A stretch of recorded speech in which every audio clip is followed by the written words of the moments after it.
สวัสดีครับยินดีต้อนรับเข้าสู่ China 1 Minute Plus นะครับอันนี้เป็นตอนที่2นะครับที่เราได้สัมภาษณ์คุณ Jeff Towson นะครับท่านได้เป็น professor อยู่ที่ปักกิ่ง University สักระยะหนึ่งเลยนะครับอยู่เมืองจีนนานมากแล้วก็เป็น advisor ครับสำหรับบริษัทต่างประเทศนะครับไม่ว่าจะเป็นยุโรปหรืออเมริกาเนี่ยที่อยากจะบุกตลาดจีนดังนั้นเรามาดูกันนะครับวันนี้ว่าเขามองยังไงกับธุรกิจไทยที่อยากจะบุกตลาดจีนครับ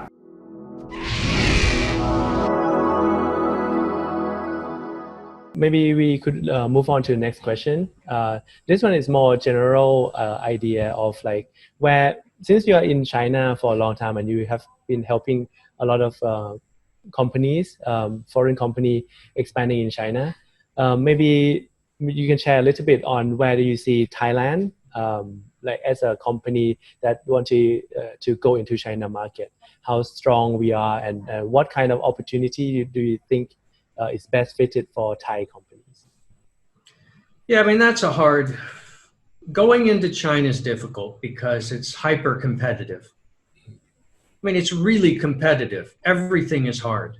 It's hard for Chinese companies, right? You know, vast majority of them fail. It's just super competitive. It's ruthless. So it's a hard market in general. So my general rule with any foreign company, whether it's Thai or Western or whatever, don't go there unless you have a big advantage, right? Don't try and outwork people because everyone works really hard and everyone's really smart. So you got to have an advantage, like you're Bosch out of Germany and you have technology and engine management systems that they don't have, right? Something like that. Or you're a cross-border company where we're serving Chinese tourists coming to Thailand. Okay, that's a natural advantage. You don't want to fight every Chinese company.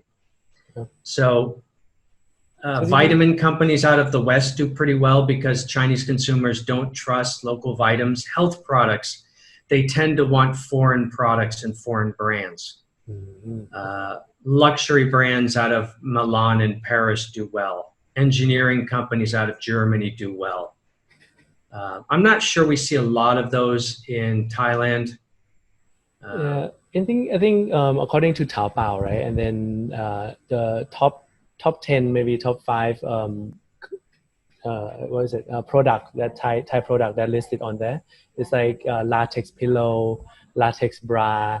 We have dry mango and dry fruits. Yeah, there's some mangoes, durians, certain health items are popular. But if you look at the main industries of Thailand, retail, tourism, manufacturing, okay, you can't compete with manufacturing in China. The last thing you want to do is compete with Chinese manufacturers because it's a really hard business. Retail is local, tourism is local, agriculture is kind of interesting because China has very little agriculture. It's a very, they have very little water.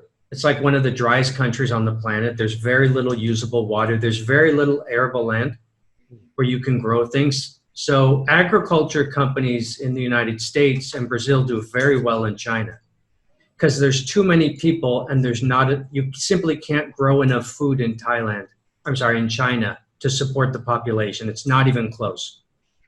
They don't have enough local food to ever feed that population. So cross-border business and agriculture, like between the United States and China, does very well for the American companies. And agriculture technology, there's a lot going on in ag tech. So, I mean, Thai might do really well in that regard. That's a natural cross-border location between China and the world is agriculture.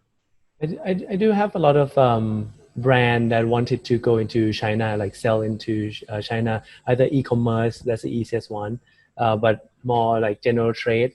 But in your experience, have you seen like a lot of foreign products that, new products that come into the China market?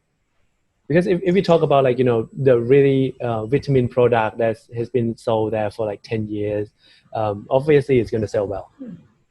But like, how about a new one? The problem you have is if you come up with something new, you'll have competitors within 14 days. Like it's that fast. Anything new gets copied so fast. So that's why it has to have some sort of advantage. Like the durians can only be grown here. So it's hard to replicate. the brand is a vitamin brand. They don't want Chinese vitamins. They want foreign because they don't trust them as much. So even if you have a good product, you've got to find some way to have an advantage that protects it.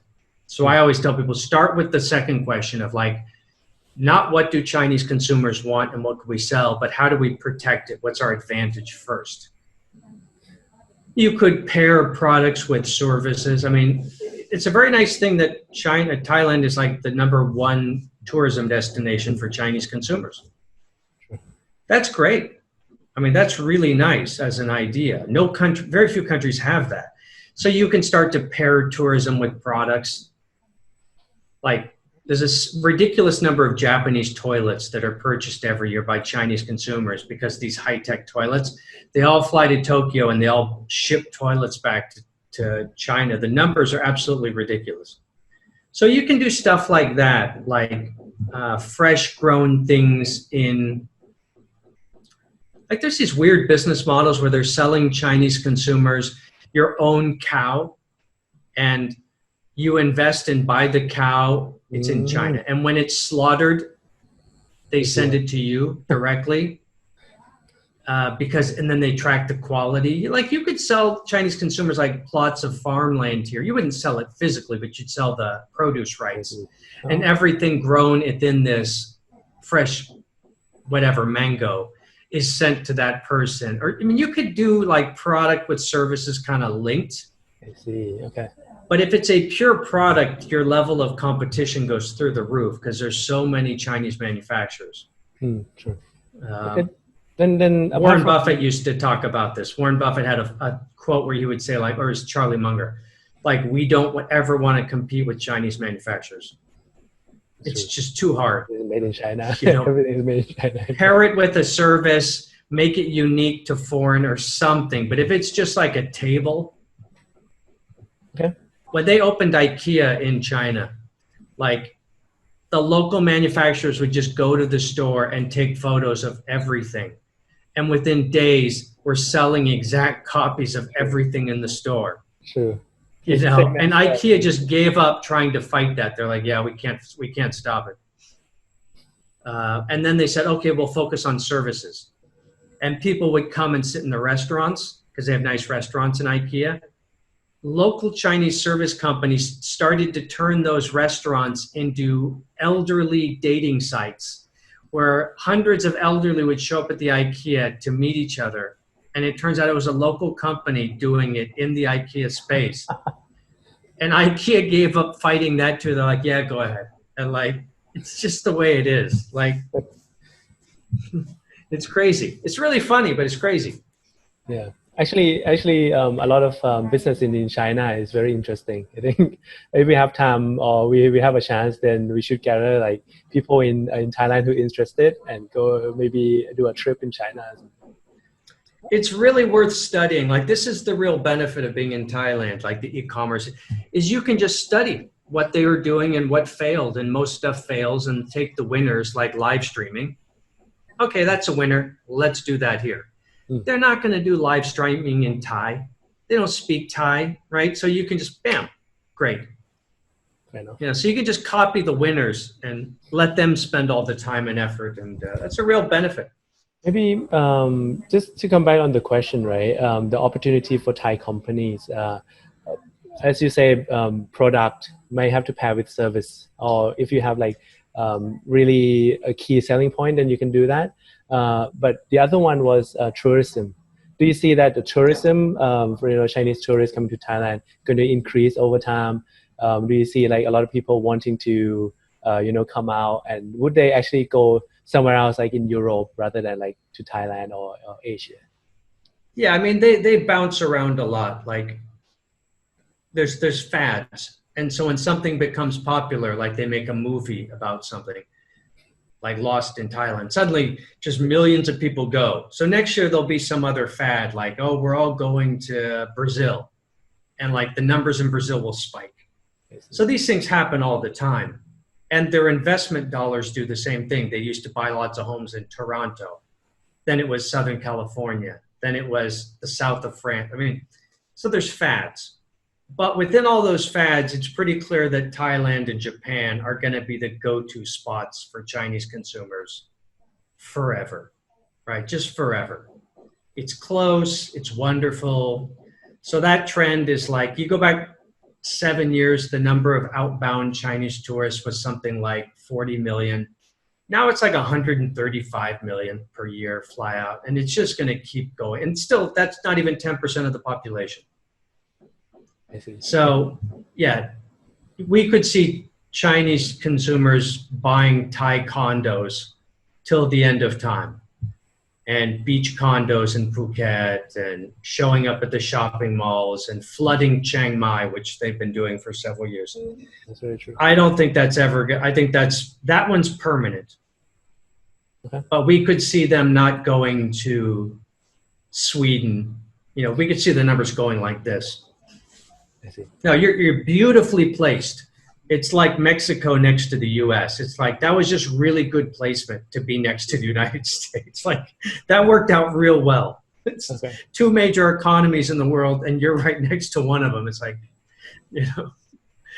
True. That's very true, because actually my business, right? A lot of clients wanting to attract Chinese consumers or Chinese tourists first, because it's the easiest one, and it's simple because they're already here. Easy to draw them into the shop, or like to advertise to them because we're in our home turf. But now, reaching them is actually difficult. Like, the challenge will be, you'll have to learn digital marketing, because everything with Chinese consumers begins and ends on the smartphone. WeChat, Weibo, Douyin, So the challenge for businesses is you have to stay on top of digital tech trends of China, because they keep changing. And if you fall behind, you can't reach them anymore. True. That's very true. Now, if you have a nice restaurant in Chiang Mai, they'll find you.